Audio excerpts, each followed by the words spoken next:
今日は古流棒手裏剣大会の大会ルール変化 B をご紹介しながら遊んでみようかなと思います。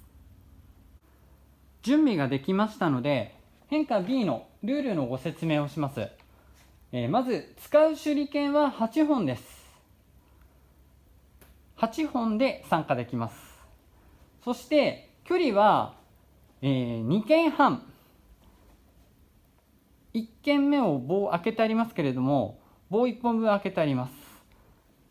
棒2本で2剣プラス今3剣距離を取ってありますので、この3本目の棒の中間ぐらいから始めてちょうど2剣半の距離です。ここで2剣半の距離にいます。狙う的ですけれども時計回りです。1番目に上、そして右、下、左、この順番で打ちます。そして休憩を挟まずにまた上、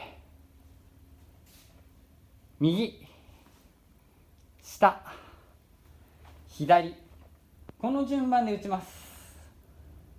打つ方から見て、打つ人間から見て時計回りに打っていきます。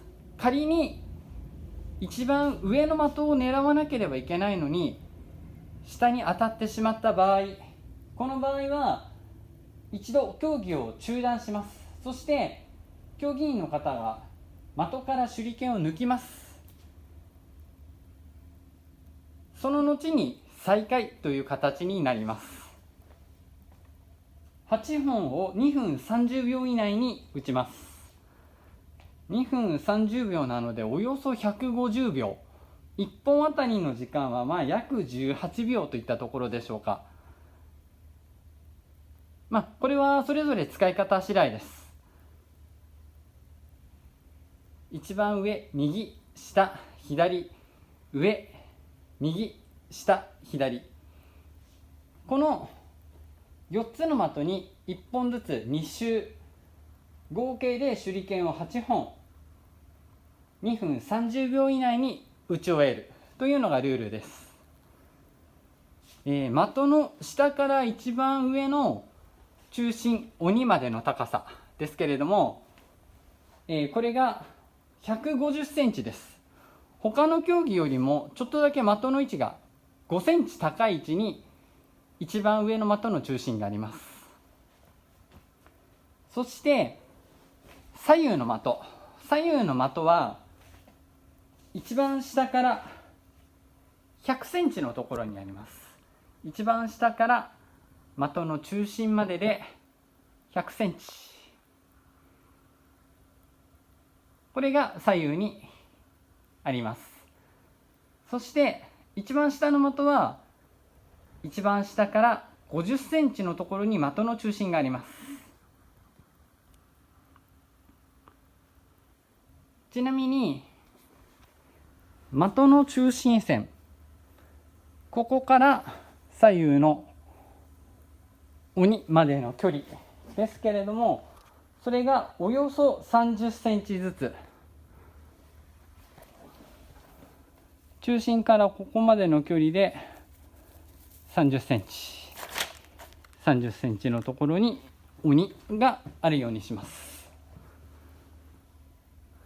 ちょっとねこれ的の大きさが畳と規格が違うので左右がね若干ですけれどもずれてます。なのでここ狙うと危ないので、なるべく真ん中を狙って今日は打っていこうかと思います。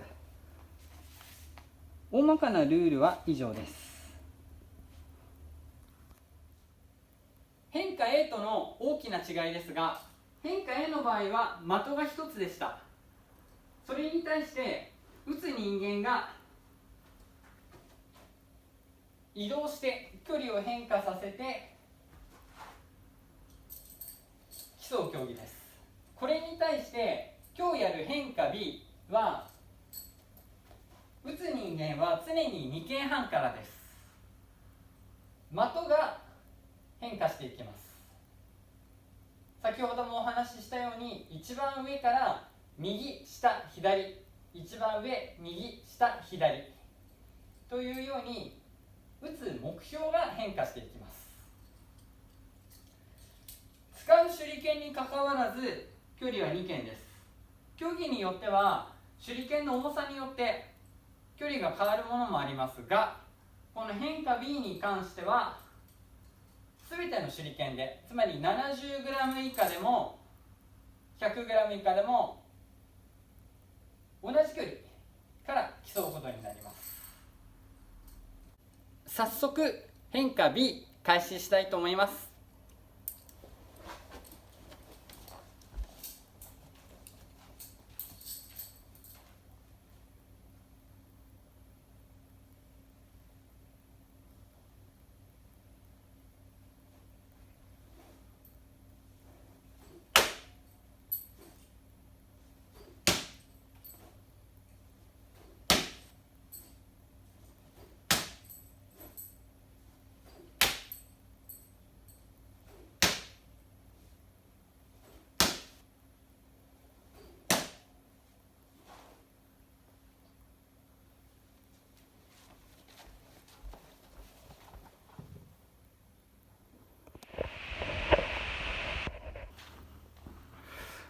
思った以上に難しかったです。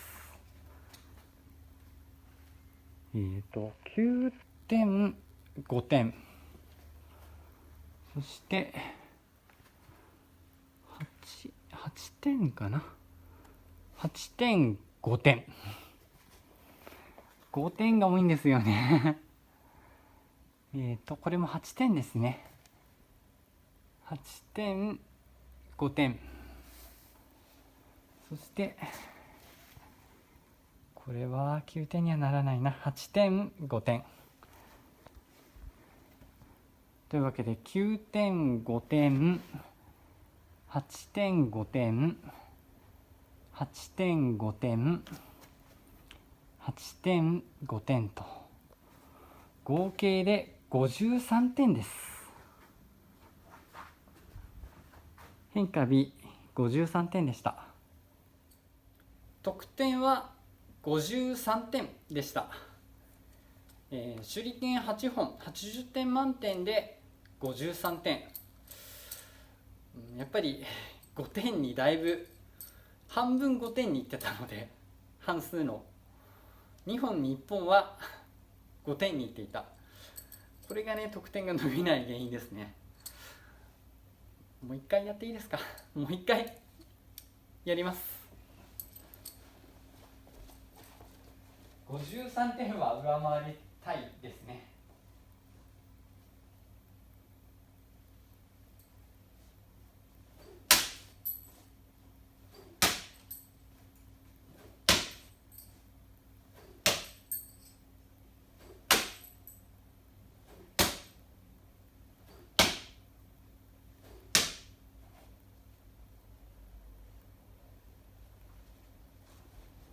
泣きのもう一回でした。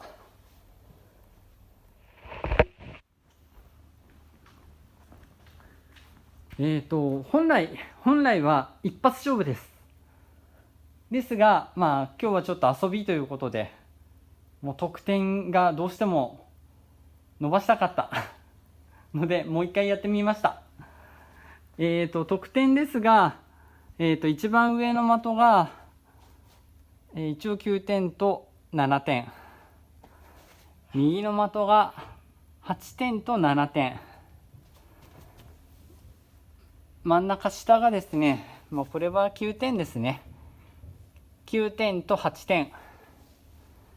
左の的が8点、7点と。ですので、9点、7点、8点、7点、9点、8点、8点、7点。合計で63点でした。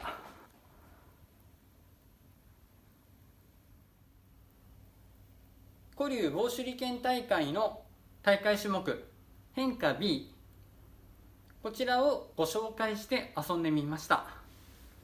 実際やってみてですけれども、的が移動する、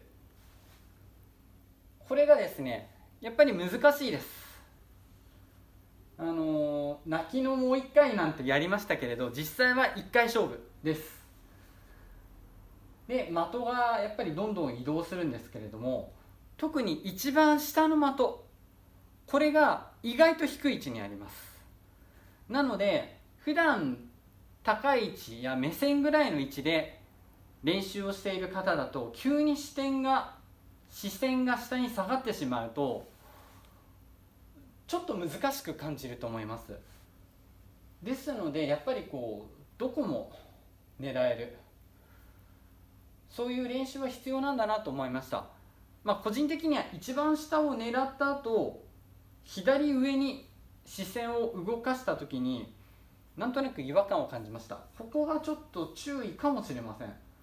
ただ、私が今やった通りなんですけど、1回目よりも2回目の方が得点が上がりました。それはこのやり方になんとなく慣れたというか1回知ったからだと思ってます。ですのでやっぱり普段からこうやって視線を動かして狙いを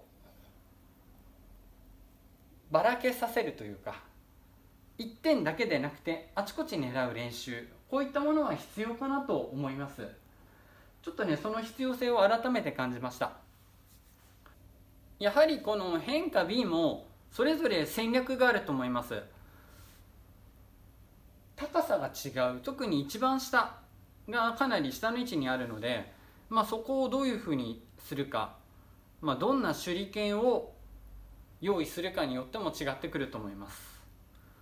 例えば的の高さに合わせて一番上は A の手裏剣で、下の方になったら B の手裏剣、重さ、長さ、この辺を変えるっていう人も中には出てくるでしょうし、何かこの距離に合わせた対応した手裏剣を持ってるって人が強いかもしれません。